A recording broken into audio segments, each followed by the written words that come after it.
न्याय और कर्म फलदाता शनिदेव 29 जून 2024 को वक्री हो रहे हैं।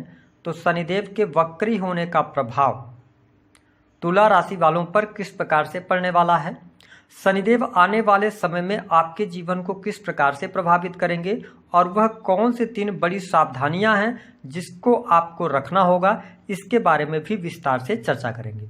तो चलिए वीडियो की शुरुआत करते हैं। देखिए, शनिदेव को हमारे ज्योतिष शास्त्र में कर्म कारक ग्रह कहा जाता है, यानी कि जो व्यक्ति जैसा कर्म करता है उसके अनुरूप शनिदेव उसको फल प्रदान करते हैं। हमारे ज्योतिष शास्त्र के अंदर शनिदेव की ढैया और 7.5 के बारे में भी बताया जाता है, जिसमें से कि शनि की 7.5 वर्ष की और ढैया 2.5 वर्ष की होती है।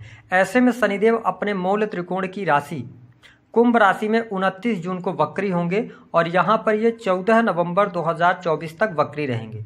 तो यदि आपका लग्न तुला है या राशि तुला है तो आपके जीवन को ये अवश्य प्रभावित करने वाले हैं, क्योंकि शनिदेव आपके चतुर्थ भाव और पंचम भाव के स्वामी होकर पंचम भाव में वक्री होने जा रहे हैं, जिसके परिणाम स्वरूप शनि के वक्री होने से आपको कुछ क्षेत्रों में विशेष सफलता प्राप्त होने वाली है। सबसे अच्छी बात यह रहेगी कि यह समय आपके जीवन में भौतिक सुख सुविधाओं में वृद्धि का रहने वाला है। यदि आप वाहन मकान लेना चाह रहे हैं तो यह समय अवधि आपके लिए अच्छी रहने वाली है। मकान का सुख भी शनिदेव देंगे। वही आप देख पाएंगे कि प्रॉपर्टी से जुड़े मामले भी इस समय अवधि के दौरान हल होते नजर आएंगे। हालांकि शनिदेव जब वक्री हो रहे हैं पंचम भाव में तो ये आपको चतुर्थ भाव का रिजल्ट जरूर देंगे और आपके लिए योग कारक प्लैनेट भी माने जाते हैं। ऐसी स्थिति में यदि देखा जाए तो जो लोग अपना होटल रेस्टोरेंट चलाते हैं, इंटीरियर डिजाइनिंग का काम करते हैं, कंस्ट्रक्शन लाइन से जुड़े हैं, तो शनिदेव का यह वक्रत्व काल आपको अच्छे रिजल्ट देने वाला है। लेकिन पारिवारिक जीवन में छोटी मोटी समस्याओं का भी आपको सामना करना पड़ेगा। हो सकता है कि माता जी के साथ में अपने रिलेशन को आप बेहतर करने का प्रयास करेंगे तो ज्यादा बेहतर स्थितियों को देखने को आपको मिलेगा। 5th हाउस के अंदर शनिदेव वक्री हो रहे हैं। यह पंचम भाव जो होता है आपकी बुद्धि का होता है। तो देखिए, शनि जब वक्री गत अवस्था में आएंगे तो इस दौरान आपको निर्णय लेने में थोड़ी सी सावधानी रखनी होगी। या तो आप बहुत डिले से निर्णय लेंगे या तो आप एकाएक निर्णय ले लेंगे।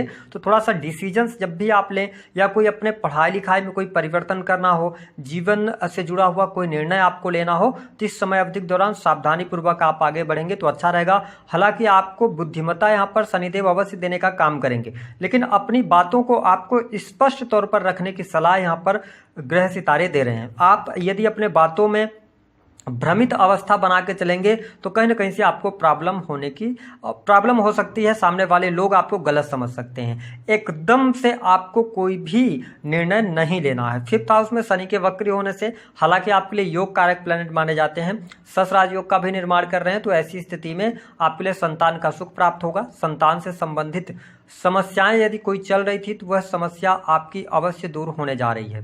संतान की प्रगति होगी। संतान की पढ़ाई लिखाई के लिए बहुत अच्छा समय यहाँ पर देखने को मिलेगा। साथ ही आपको इस समय अवधि के दौरान संतान प्राप्ति के योग भी दिखाई दे रहे हैं। संतान का सुख भी आपको अवश्य प्राप्त होने वाला है। जो स्टूडेंट हैं, विद्यार्थी हैं, यहाँ पर पढ़ाई में आप इस समय अवधि के दौरान 29 जून से लेकर 14 नवंबर का जो टाइम फ्रेम होगा, पढ़ाई में आपको सफलता अवश्य मिलने जा रही है। लेकिन पढ़ाई में आपको मेहनत ज़्यादा करनी पड़ेगी, क्योंकि शनिदेव एक ऐसे प्लैनेट हैं, या अगर कहा जाए तो इनका जो प्रभाव आता है ना, तो वो बहुत धीमी गति से प्रभाव ये देने का काम करते हैं। वैसे भी ये स्लो चलते हैं और जब ये वक्री हो जाएंगे तो इनकी जो गति धीमी है ना, तो इसका प्रभाव भी धीमे गति से आपको देखने को मिलेगा। तो यदि आप कॉम्पिटिटिव एग्जाम वगैरह दे रहे हैं तो यह समय आपके लिए अच्छा रहेगा। लेकिन पढ़ाई में अच्छी सफलता प्राप्ति के लिए आपको कड़ी मेहनत भी करनी पड़ेगी और शनिदेव पंचम भाव में बैठे हैं तो आपसे ये पढ़ाई करवाएंगे। अगर आप सडन अपने पढ़ाई में कोई परिवर्तन करना चाहते हैं, है ना, कोई चेंज करना चाहते हैं, या आपकी पढ़ाई छूट गई थी पुनः आप प्रवेश लेना चाहते हैं, तो यह समय आपके लिए अति उत्तम रहने वाला है। इस समय अवधि के दौरान जो लोग कंसल्टेंसी से जुड़े काम कर रहे हैं, कला के फील्ड से जुड़े हुए हैं, उनके लिए भी लाभकारी समय अवश्य देखने को मिलेगा। अब देखिए, शनिदेव की जो तीसरी दृष्टि है यह बहुत महत्वपूर्ण है आपको समझना। शनिदेव की नीच की दृष्टि आपके 7th हाउस पर पड़ रही है। यह समय आपके दाम्पत्य जीवन में उठा पटक की स्थिति बनाने वाला होगा, क्योंकि शनि की दृष्टि जहां पर 3rd दृष्टि इनकी बहुत खतरनाक होती है, यानी कि बहुत प्रभावी होती है। तो ऐसी स्थिति में पति पत्नी के बीच में वाद विवाद होना, संबंधों में तनाव आपको देखने को मिलेगा। और यदि आपकी दशाएं खराब चल रही होंगी, सप्तमेश की स्थिति खराब होगी, तो डाइवोर्स जैसी स्थितियों का भी निर्माण हो सकता है। शनि नीच की दृष्टि से 7th हाउस को देख रहे हैं और पंचम भाव प्रेम का होता है, तो यहाँ पे एक्स्ट्रा मैरिटल अफेयर होने के भी योग बनते हैं। इसको लेकर आपको सावधानी रखने की आवश्यकता रहने वाली है। 7th हाउस आपके बिजनेस व्यापार का है, तो बिजनेस व्यापार में सफलता प्राप्ति के लिए आपको ज़्यादा कड़ी मेहनत करनी पड़ सकती है। और साथ ही पार्टनरशिप में यदि आप कोई कार्य कर रहे हैं तो उसमें उतार चढ़ाव आपको देखने को मिल सकता है। आपके मान सम्मान में कमी ना आए, इस बात का आपको ध्यान रखने की आवश्यकता अवश्य रहने वाली है। आपको ऐसा कोई भी कार्य नहीं करना जिसकी वजह से आपको परेशानी हो। हालांकि शत्रु संबंधित समस्याएं आपकी यहाँ पर समाप्त होती नजर आएंगी।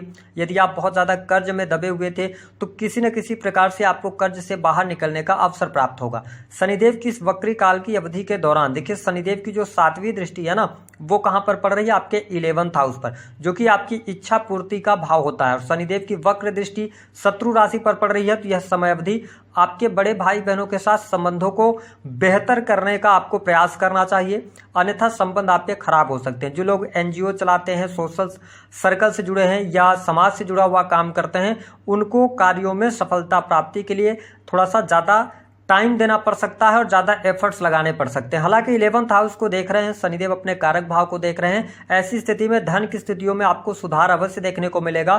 धन लाभ आपको प्राप्त होता नजर आएगा। हाँ, आपको ये संतुष्टि थोड़ा सा कम देंगे, क्योंकि 11th हाउस पर जो आपका पैसा मिलना होगा, ठीक है, या जो आपको लाभ मिलना है ना, उसमें थोड़ा सा डिले या जरूर करने का कार्य करेंगे। हालांकि जो लोग विदेश जाना चाहते हैं, विदेश से जुड़कर काम कर रहे हैं, इंपोर्ट एक्सपोर्ट के कार्यों से जुड़े हैं, तो उनको बहुत अच्छा लाभ इस समय अवधि के दौरान प्राप्त होगा।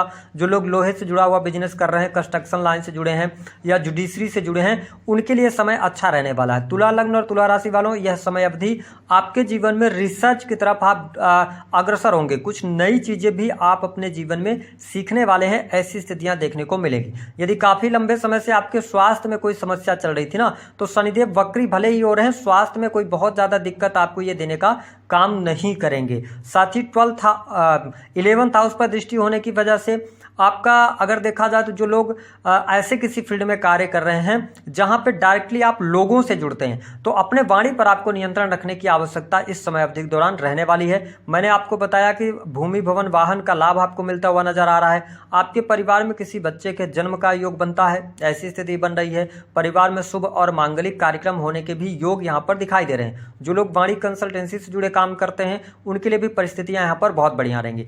अगर आप सरकारी क्षेत्र के अंदर कार्यरत हैं, नौकरी कर रहे हैं, तो नौकरी में कोई बहुत ज्यादा परेशानी नहीं आने वाली है। आपके लिए स्थितियां बेहतर रहेंगी। कार्य क्षेत्र में आपको तरक्की भी प्राप्त होगी, लेकिन आपको अंडर द टेबल या कोई भी इलीगल काम नहीं करना है, ठीक है, इसका आपको ध्यान रखने की आवश्यकता रहेगी। बहुत सारे तुला लग्न और तुला राशि वालों के जीवन में यह समय परिवर्तन लेकर आने वाला है। आप किसी नए बिजनेस की तरफ जाना चाहते हैं या अपने करियर में आप कोई चेंज करना चाहते हैं, तो आप समझदारी पूर्वक चेंज कीजिएगा, तो आपके लिए ज्यादा बेहतर यहाँ पर रहने वाला है। आइए हम बात करते हैं वह कौन सी 3 सावधानियां रखनी है जो आपके लिए बहुत ही महत्वपूर्ण हैं। पहली बात कि तुला लग्न और तुला राशि वालों, प्रेम संबंधों में आपको अनुकूलता देखने को मिलेगी। प्रेमी प्रेमिकाओं के बीच में संबंध अच्छे रहने वाले हैं। कुछ नए प्रेम संबंध भी यहाँ पर स्थापित होते हुए नजर आएंगे। स्वास्थ्य के नजरिए से भी शनि का यह वक्री काल आपके लिए अच्छा रहेगा। कोई बहुत ज्यादा नेगेटिव स्थितियां नहीं रहेंगी।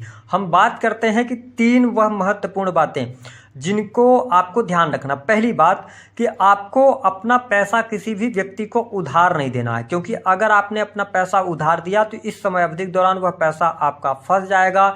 और आप देख पाएंगे कि समय अवधि के दौरान जब आपका पैसा फंसेगा तो आपके सामने कोई न कोई नई बात या नई जरूरत आपके सामने निकल के आएगी, तो जरूरत के समय आपको पैसा नहीं मिल पाएगा, तो इसका आपको ध्यान रखना है। दूसरी स्थिति की बात करें कि आपको इस समय अवधि के दौरान संघर्ष के लिए तैयार रहना चाहिए, क्योंकि आपको कैरियर में संघर्ष अवश्य करना पड़ सकता है। अगर आप संघर्ष से पीछे भागते हैं या अगर देखा जाए तो आप अपने काम को टालने की आदत पे आ जाते हैं, तो कहीं ना कहीं से यहाँ पर शनिदेव आपको निगेटिव परिणाम देना शुरू कर देंगे, क्योंकि ये कर्म कारक प्लैनेट माने जाते हैं।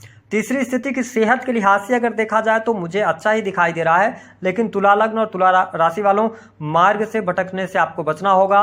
7th हाउस पर शनि की दृष्टि पड़ रही है, तो दाम्पत्य जीवन पर ध्यान रखिएगा, अन्यथा आपके दाम्पत्य जीवन में कहीं न कहीं से अलगाव की स्थितियां, बिखराव की स्थितियां यहां पर शनिदेव पैदा करने का काम करेंगे। एक्स्ट्रा मैरिटल अफेयर वगैरह से बचिएगा।